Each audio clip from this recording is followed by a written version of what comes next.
Bom, agora que a gente já viu todas essas possíveis microestruturas para aços, mas uma coisa que então a gente viu é que ao a gente mudar, variar a nossa condição de processamento, a gente consegue formar aí diferentes microestruturas, né? Como a perlita, que pode ser fina, grossa, a bainita, que pode ser a inferior, superior, ou a gente também consegue formar martensita se a gente evitar a formação de qualquer uma dessas outras fases. Né? A gente vai ver outras microestruturas possíveis, mas essas aí já dão para a gente uma gama aí de microestruturas e, consequentemente, propriedades bem variadas. Né? Então, se a gente consegue formar tudo isso em um mesmo aço, por que a gente precisa de tantos aços? Né? Então, essa é a pergunta que eu queria tratar com vocês nessa aula agora especificamente, nesse vídeo. Bom, a gente viu que tem aí cerca de 3.500 tipos de aço aí registrados, né? Por que a gente precisa, então, de tantos aços, né? O fato de eu conseguir formar uma microestrutura para um certo aço não me garante que, na prática, né, em condições de processamento realistas, eu vou conseguir chegar naquela microestrutura. Então, ao variar, quando eu começo a variar a composição do meu aço, eu consigo mudar muito a cara desses diagramas TTT aí, com pequenas mudanças nas adições de elemento de liga. Então, esse vídeo é para a gente entender essa característica importantíssima dos aços, que é a gente conseguir controlar a velocidade com que essas reações aqui acontecem a partir da adição de diferentes elementos de liga. Então, por exemplo, se a gente olhar esse diagrama TTT que a gente está vendo aqui na direita, ele é um aço ainda que ele é quase que 100% ferro aqui, ó, é 96% ferro, é o aço 4340. Vocês já podem reparar aqui que a cara desse diagrama é completamente diferente da cara do diagrama que a gente viu anteriormente, né? Percebe que aqui a gente tem claramente um nariz só para perlita, aqui embaixo claramente um nariz só para bainita, o MS está aqui. Então, a gente adicionar esses elementos de liga aqui, ó, eu tenho não só 0,4 de carbono, mas eu tenho um pouco de níquel, manganês, cromo, molibdênio. Isso altera totalmente a cara desse diagrama de TTT, tá? Então, o que eu vou chamar agora, que eu já falei que é uma propriedade muito importante em aço, é essa propriedade, temperabilidade. A gente já viu o que é a têmpera, que é a gente resfriar o material e formar martensita. Temperabilidade é o quão fácil eu consigo formar essa martensita. Percebe que para esse aço aqui especificamente, o nariz aqui, esse nariz aqui onde começa a formação aqui da bainita, ele está aqui a cerca de 10 segundos. Né? Então, de uma maneira simplista, eu posso pensar que o meu resfriamento, desde lá de cima até aqui embaixo, eu tenho até 10 segundos para o meu material passar dessa temperatura aqui. Tá? O diagrama que faz isso é um pouquinho diferente, a gente vai ver ele no próximo vídeo. Mas vamos pensar assim de uma maneira simplista. Percebe que se esse aço, por exemplo, se esse nariz estivesse aqui mais para a esquerda, ia ser muito mais difícil eu conseguir resfriar esse material sem cruzar esse nariz, porque a hora que eu cruzo o nariz começa a decomposição da austenita. Né? E para eu formar a martensita, eu não posso decompor a minha austenita. Então, o quanto mais para a direita tá esses narizes aqui da minha curva do diagrama TTT, melhor é o que eu chamo de temperabilidade do aço, porque é mais fácil eu formar a martensita, tá? Então, se eu quero formar a martensita, eu vou querer um aço com uma temperabilidade muito boa, porque aí eu consigo, até com um resfriamento que não é tão rápido, formar a martensita. Então, toda a ideia da gente ter milhares aí de composições de aço, há um importante motivo, e talvez o principal deles, é que com diferentes adições de elementos de liga, a gente controla a temperabilidade de jeitos diferentes, tá? Então, para uma certa aplicação, eu vou precisar de uma certa temperabilidade, a gente vai ver mais nesse vídeo, e eu consigo, então, balancear custo, temperabilidade, propriedades mecânicas, dentro dessa faixa aí de 3.500 aços, tá? Então, como que os elementos de liga, então, afetam essa temperabilidade? Bom, a gente já viu, vamos começar com o carbono, e a gente já viu que o carbono, à medida que a gente aumenta o teor de carbono, então é o que esse gráfico aqui está mostrando, a gente diminui a temperatura de início da transformação martensítica. Né? A gente viu isso no vídeo passado, porque quanto mais carbono, mais distorcida essa martensita, então mais super resfriamento a gente precisa para formar a martensita a partir da austenita, né? Então, essa curva aqui pode dar uma impressão de que quanto mais carbono, mais fácil, quanto menos carbono, mais fácil é a têmpera. Pensa assim, quanto menos carbono eu tenho, antes começa essa transformação martensítica, então mais fácil é eu formar martensita. Se eu tenho aqui baixo carbono, olha que facinho que é, em 600 graus já está formando. Agora, se eu tenho bastante carbono, vai formar só a temperatura ambiente, então é mais difícil. Tá? Só que isso aqui, na verdade, é a temperatura que ela começa. A temperabilidade eu tenho que avaliar não pela MS, eu tenho que avaliar pela o nariz da minha curva lá do diagrama TTT. Então, se eu pegar aqui diagramas TTT para aços com diferentes teores de carbono, então peguei aqui tudo da série 1000, percebe que se eu tenho muito pouco carbono, por mais que a minha MS seja alta aqui, ó, ela está bem alta no diagrama que está mostrando aqui, então um aço aqui com cerca de 0,2% de carbono, olha como esse nariz é colado aqui na esquerda do meu diagrama. Tá? A gente não consegue ver nem a ponta aqui nesse diagrama aqui que está em meio segundo de tempo. Tá? Agora, se eu aumento o teor de carbono, percebe como eu vou deslocando esse nariz gradualmente para a direita. Então aqui um aço com 0,5, aqui um aço com 0,9. Tá? Percebe que quanto mais carbono eu coloco, tudo bem que a MS está caindo, percebe que a MS está caindo. Né? Aqui está alto, médio, mais baixo. Mas o nariz também é deslocado para a direita. Ou seja, aumentar o teor de carbono, que esses diagramas estão mostrando para a gente aqui, aumenta a temperabilidade. Então, é o contrário do que está acontecendo com a MS. Né? A MS está caindo, a temperabilidade está aumentando. Então, se a gente olhar essa equação aqui, que basicamente é uma previsão aí da MS em função da composição do meu aço, ela vai ser aí muito influenciada pelo teor de carbono e pelos outros elementos de liga. Alguns influenciam mais, outros influenciam menos. Né? O carbono a gente vai colocar em poucas adições, em menos de 1% geralmente. Os outros elementos de liga pode chegar a alguns por cento. Então, o carbono tem um impacto muito grande, mas dependendo do elemento de liga, ele também pode impactar um pouco a MS. Então, eu estou fazendo esse comentário aqui da MS, mas a gente acabou de ver que temperabilidade e MS não tem essa relação totalmente direta. Né? O que eu estou mais preocupado, que é o que vai me dar maior impacto no processamento, não é tanto a MS, é a temperabilidade. Então, essa propriedade tem esse impacto enorme aqui. Então, do que a gente está vendo aqui, o carbono afeta um pouco essa temperabilidade. Ele desloca um pouquinho para a direita aí, quanto maior o teor de carbono.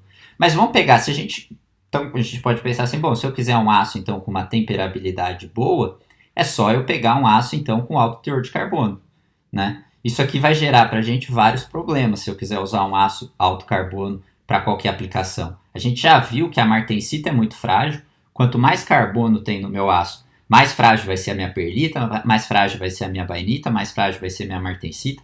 Então esse aço aqui, em quase qualquer condição, ele vai ser bem frágil. Então, e se eu não quiser agora um aço que ele é tão frágil, mas eu quiser ter uma temperabilidade melhor, o que eu tenho que fazer? Tá? Eu já dou um exemplo que ilustra tudo isso. E se eu quiser então ter um material com essas características?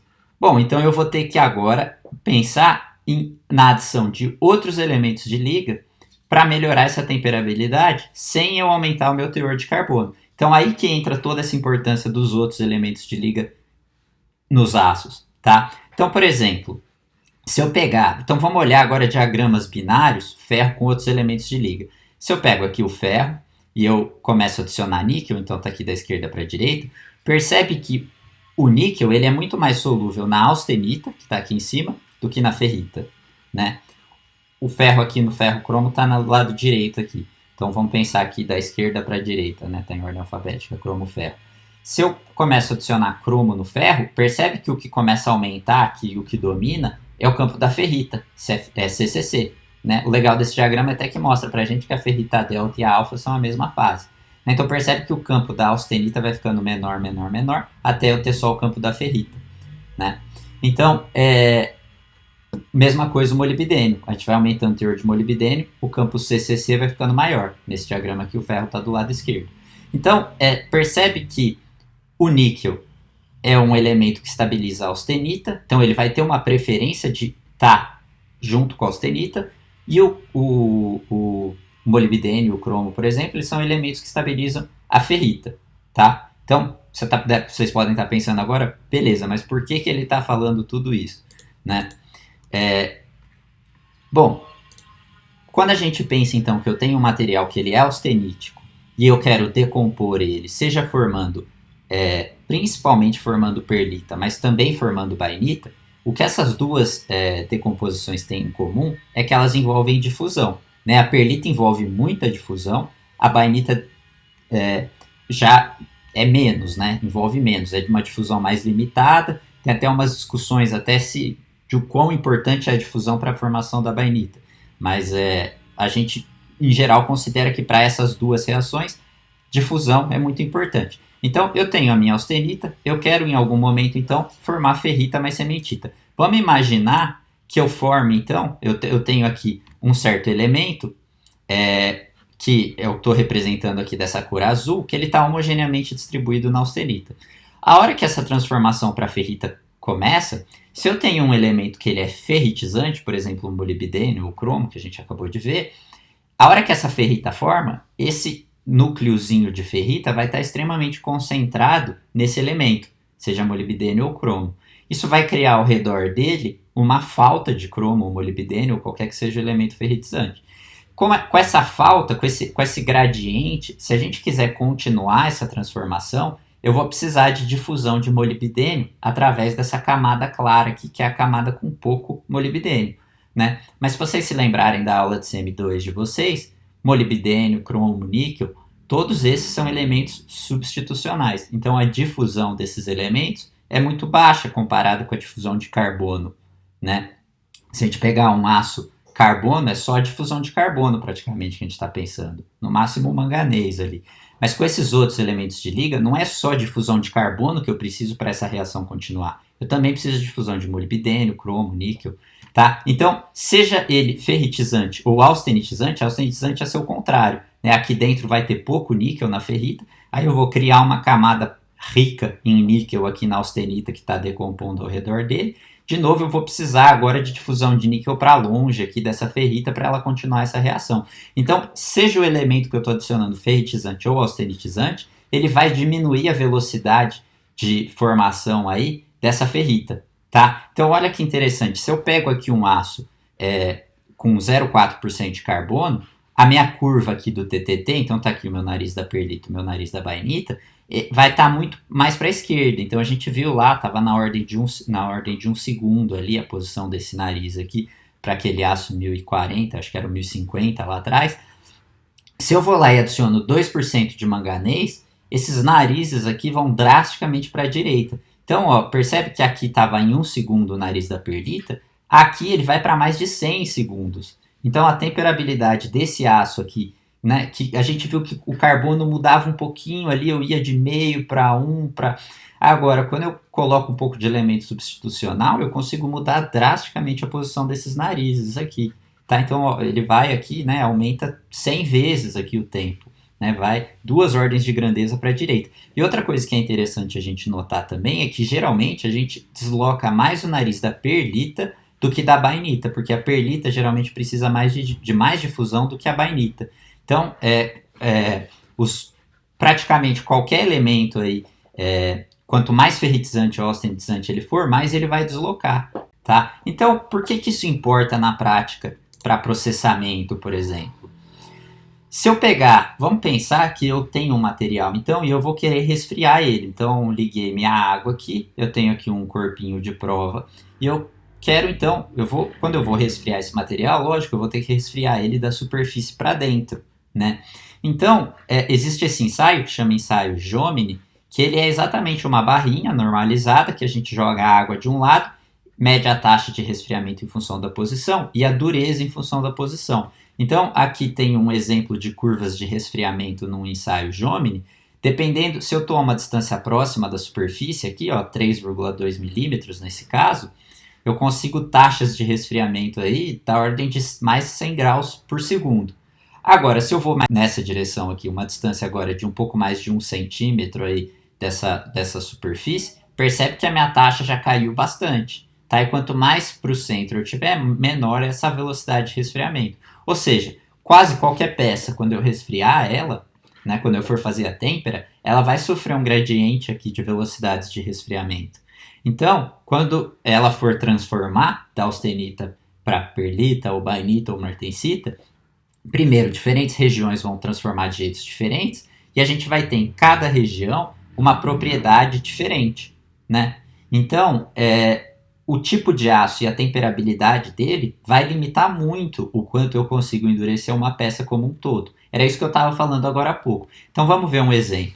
Se eu pegar aqui 4 aços muito usados, então o aço 1020, 1045, esses dois vocês já devem estar super familiarizados, né, do que a gente vai falando. Então eles só têm carbono, tem ali um pouquinho de manganês, um pouquinho de silício, alumínio, que não são para tirar a oxidação durante o processo de fabricação.